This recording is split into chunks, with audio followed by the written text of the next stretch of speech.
So in SharePoint, lists contain several forms that allow you to work with the items in the list. For example, every time you create a view, there's going to be an associated form for that view, an ASPX page.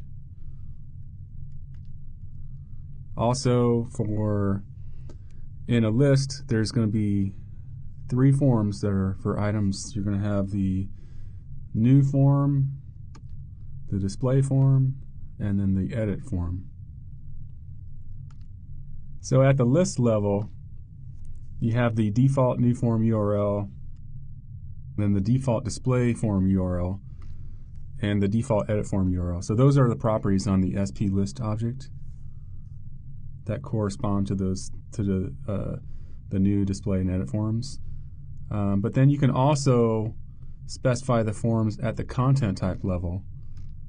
And so at the content type level, you can actually specify new form URL, display form URL, and edit form URL. So you have a little bit of control. You can do it either at the content type level or the list. So in SharePoint, if your content type doesn't have the URL, then SharePoint will just default and use the appropriate URL for the appropriate form URL for either the new edit or the display. So if you need custom form, or if you have a list form that needs custom forms, you have different options. Probably the most popular one is using SharePoint Designer 2013. You could go fully custom and just build your own form using ASP.NET. And then there's also InfoPath. But you need to have, if you're using InfoPath, you need to have the enterprise version of SharePoint Server to do that. And then you could actually use Excel Web Apps to create a form. And then now with Access 2013, it has very heavy integration with SharePoint. So with SharePoint Designer 2013, you get a more complete set of features for creating and managing custom list forms. If you use Designer to create a custom list form, then it's going to use the data form web part and XSL. So disadvantage is that it doesn't allow code behind, but you could add JavaScript to it if you want. In the JavaScript, you could be calling you could be using the client-side object model if you want.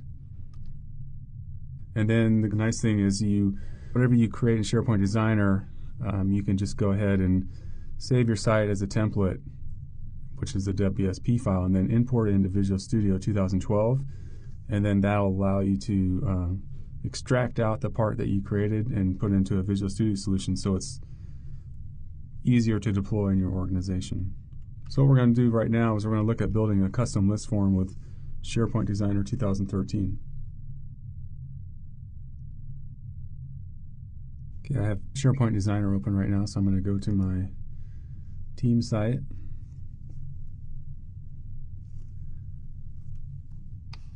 And I'm going to go over to Lists and Libraries. And I'm going to go into the Announcements list. And then in the Forms section, I'm going to create a new form here, and I'm going to call it My New Form. And this will be for the new item form. And we'll set this as the default form for new items. We'll keep the content type for announcement. And we'll click OK.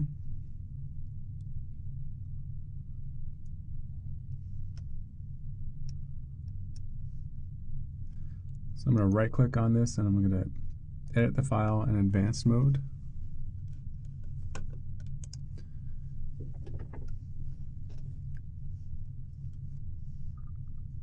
And I'm going to come down to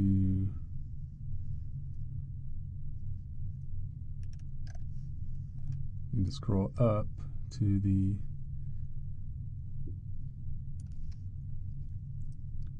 right in front of the data form web part.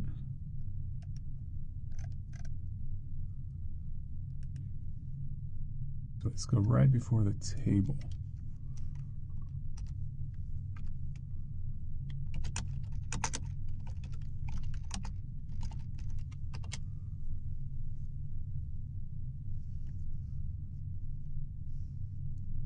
Save that. Yep, that's fine. We're going to export this later. And now we'll just click Preview in Browser.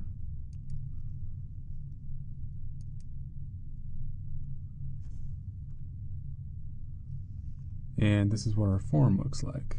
So you can see we have our custom text here. This is for the new form. So go ahead and cancel that. Now what we're going to do is go into site settings. So to save this size of template, the first thing I need to do is go back into the site collection features, and got to make sure that this is deactivated, the add link web part feature ones, because that was from our last demo. We had a feature in here that was preventing items from being added to the list. So this event receiver. So close out of here, make sure that's deactivated. Otherwise, if that's not deactivated, then you're not going to be able to, the solution's not going to be able to save to the solutions gallery, because it's actually a list and it's trying to add an item to that list. So deactivating that feature will allow us to save the site as a solution, or save the site as a template. The template is actually a WSP file, and it's going into that solutions gallery document library. So now we'll save this site as a template called custom form.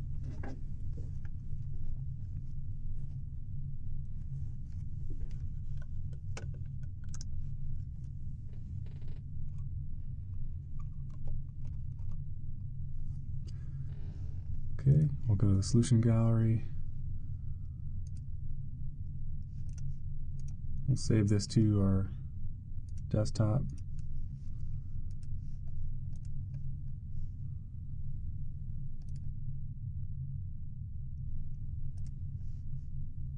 And open up Visual Studio. Create a new project. And we want to SharePoint 2013 import solution. Call it custom form.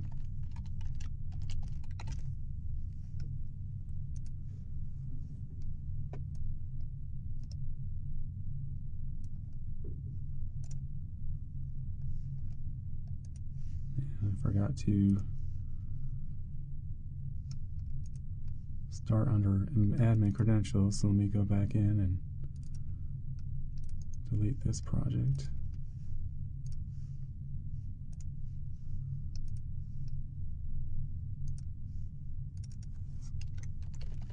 Custom form.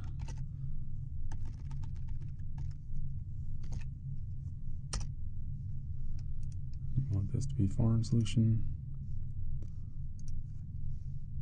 Desktop custom form.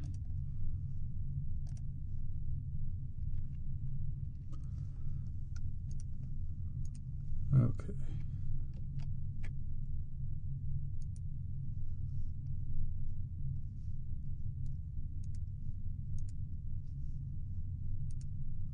All right, so the one we care about is announcements. Okay. So I'm going to click announcements. And we also want the pages.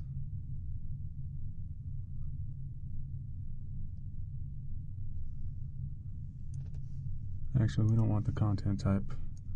We already have that.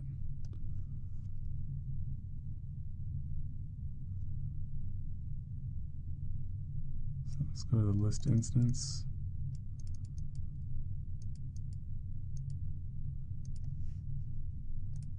announcements.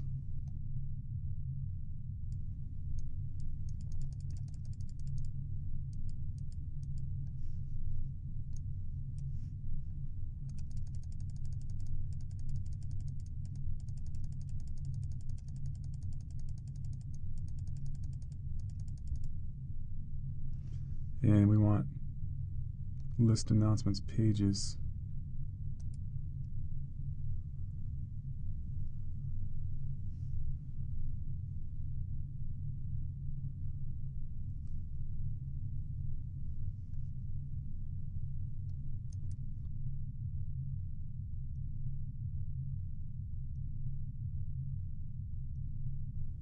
This is the one that we want right here because it has my new form. So we'll take that. So we're getting the list and the form that goes with the list, because that actually gets deployed. Since it's a file, it gets deployed via a module. And then our announcements list is up here. There we go. It's a list instance. And that's what we want. Okay. So we'll click Finish. And we don't care about the dependencies because we already have all that stuff in our site. We don't want to include the dependencies.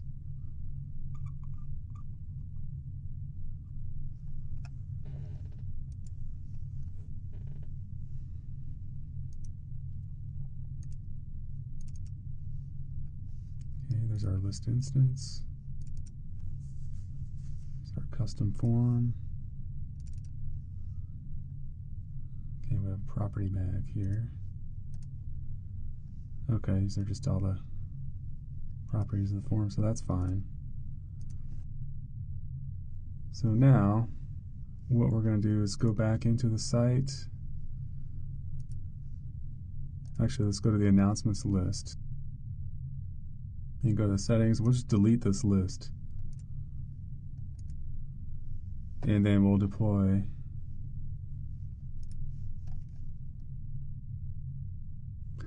Okay, let's open up our site now. Refresh it. Okay, and we're going to go to the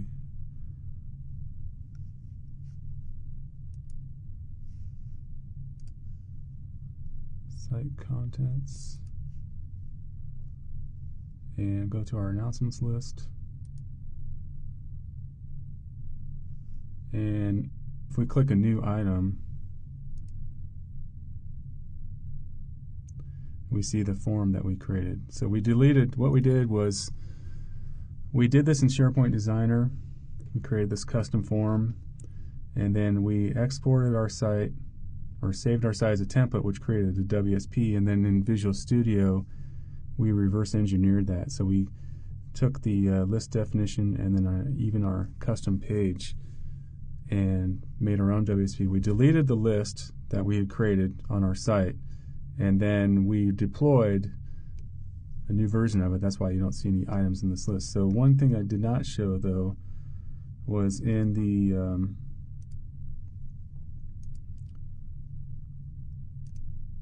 one of these features is the actual page. So let's bring that up.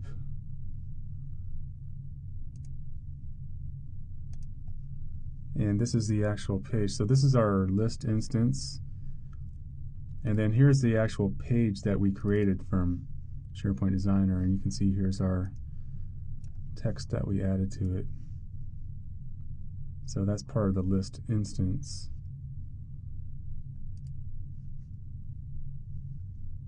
And then we deployed this. The feature was activated automatically, and then created the new instance of the announcements list and provisioned the new form that we created for default new items.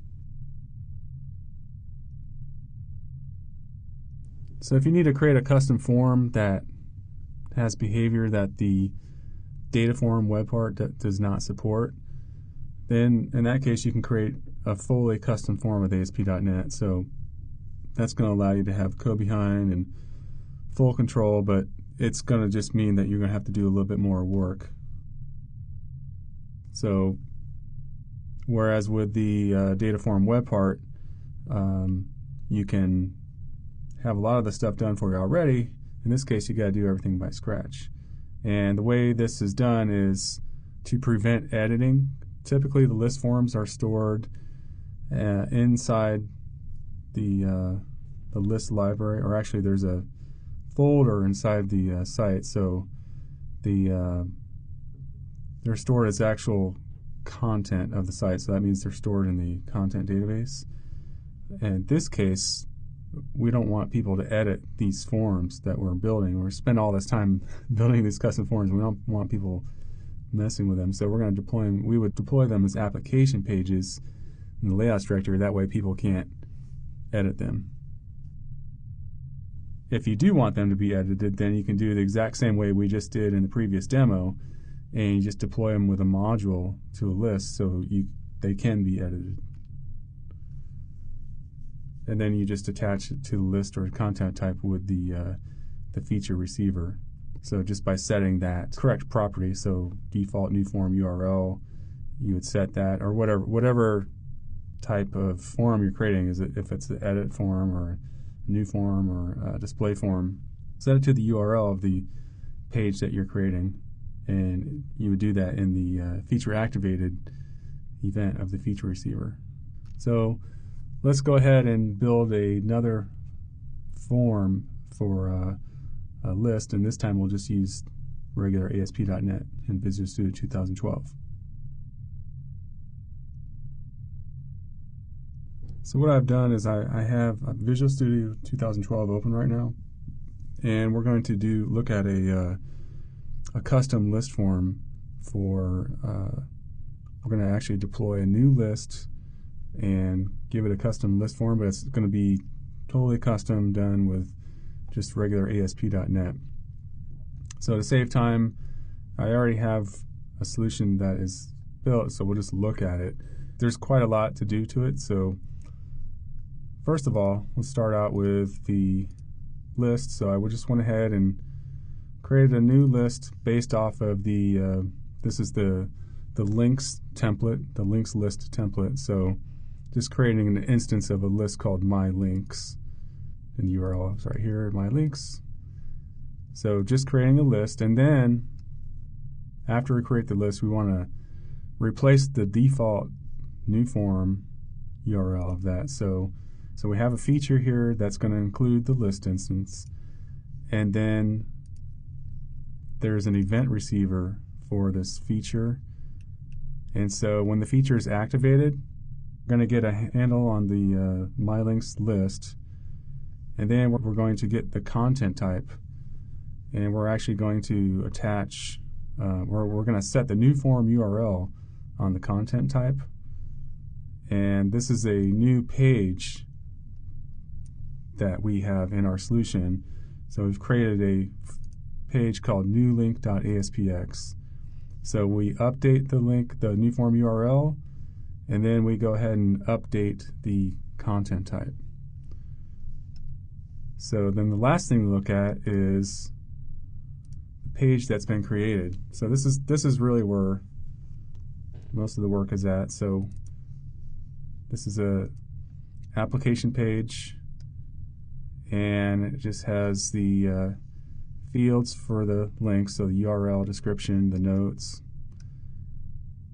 and then it has two buttons, one to save, one to cancel, and then there's some stuff that I copied from the standard pages for list forms just to get the list form page title. We'll just use the SharePoint control for that. And then again, the title in the title area. So we're just using the list property. We're pulling the link title field from the list. And then here is where we're adding we're just getting the script link so that we can register the sp.js file. Okay, and then if we look at the code, the actual ASPX page, pretty straightforward.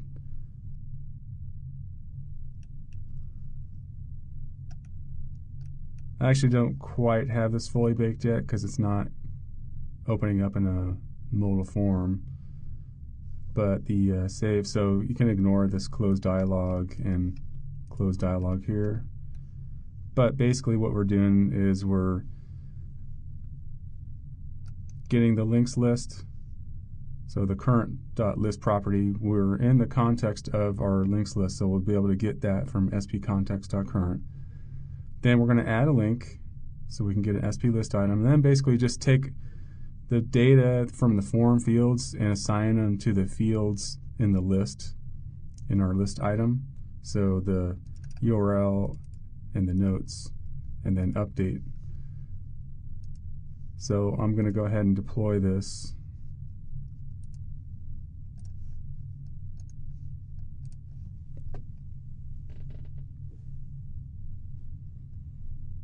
Wait for the features to activate. So when this comes up, we'll check to make sure that my links list was created. And then once, it won't have any data because it's brand new, we didn't populate with any data. Then we'll click on the add item link. And then we should see our new form. So here's our list for my links. There's no data, but if we click new link, now we'll see this is the form that we just created. So I'll just type in Google test. We'll save that. Now, probably should have put in some code here to do a redirect back to the list, but for now it's not gonna do anything. So it's saved. So if we go back to the list, and you can see here it is. Here's our link. So that's how you would create a custom list form using an application page, and then how to associate it with the list with the for the new form URL property. So custom action is a type of feature that you can use to add links to predefined locations of a SharePoint site, including places like the site settings page. And the way we can do this is using the edit control block. So for example, for all list items, when you go to check what things are available for that particular list item, what actions are available, those are custom actions. And so they're not static though. We can, using the custom action element, we can add actions to them. But we can add actions to the ribbon, not just list items, but to the ribbon. And then the edit control block, that is what you see when you're looking for actions on a list item. And so you can do things like navigate to a form, you can start a workflow. Popular things would be view item, edit item, delete item, manage permissions. So what we're going to do now is we'll create a custom action on a list, and we'll see what it looks like in Visual Studio, and then we'll deploy it to our site and see what it looks like inside the SharePoint site. So we're going to create a custom action item in our project right now. So let's go to add new item.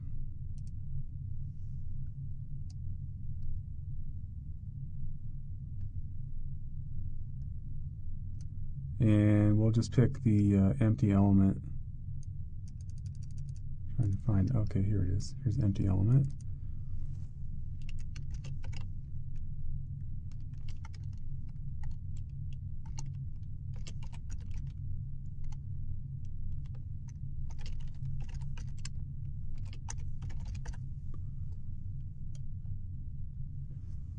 Okay, we'll just call it my link custom action. And use the custom action element.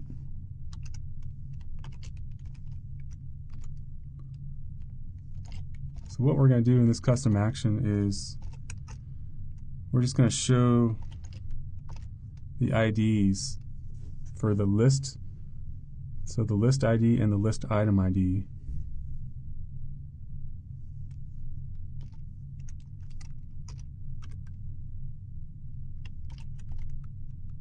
So now we need to give this an ID. This could just be any unique ID. So I'll just go ahead and give it let's give it a GUID. Doesn't matter what that is.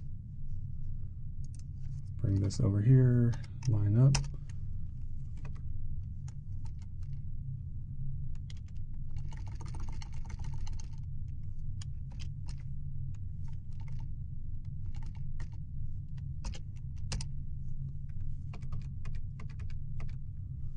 Okay, next we need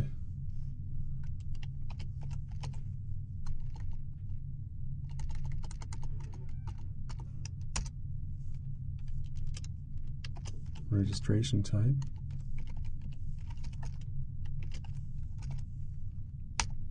Equals list.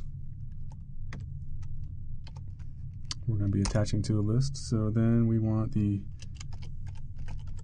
registration ID. So this is the registration ID is the list template ID. So in our case, for my links, it's 103, and we can verify that if we go into my links. Template type is 103. So what this means though is that's going to attach to everything with a template type of 103. So if you wanted it just for your specific list, you could create your own unique template, and then you would just attach to that template here. Or you could do the same thing with a content type if you have a specific content type. And location is very important. We need to tell it edit control block.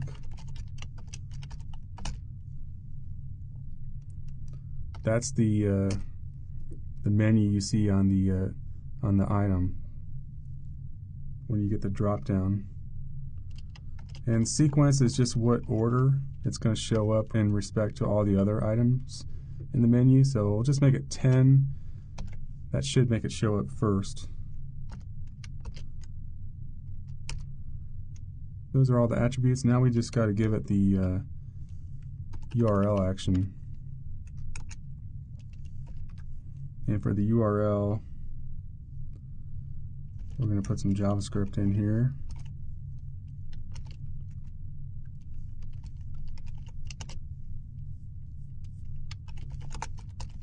We're going to pop up a message box and alert box saying what the list ID is, and then our token that SharePoint knows about that will replace at runtime for the list ID, and then same thing for the item ID.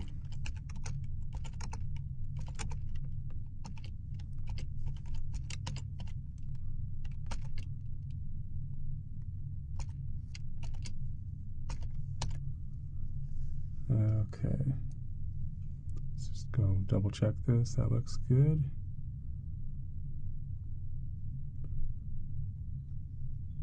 Okay, we're ready to deploy. So let's deploy this.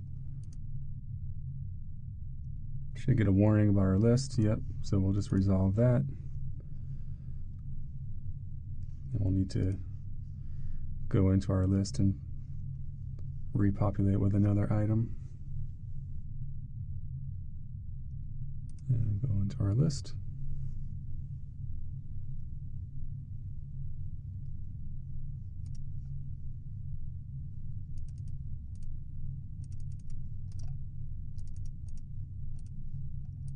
Save that off, come back to it, and now we have our custom action menu, and we'll click that. Okay, let's go back and take a look at our JavaScript. Looks like I forgot to put a quote in here. So we'll just redeploy that.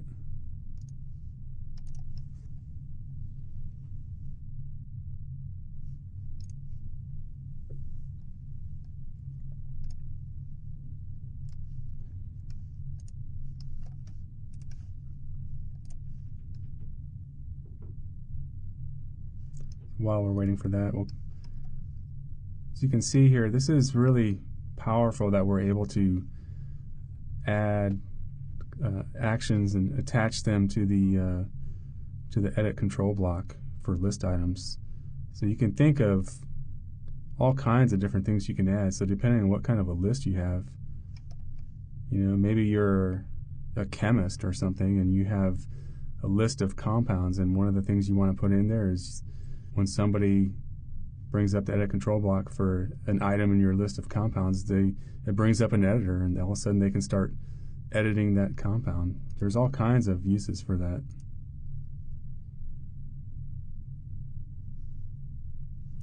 Okay, we'll add our item here.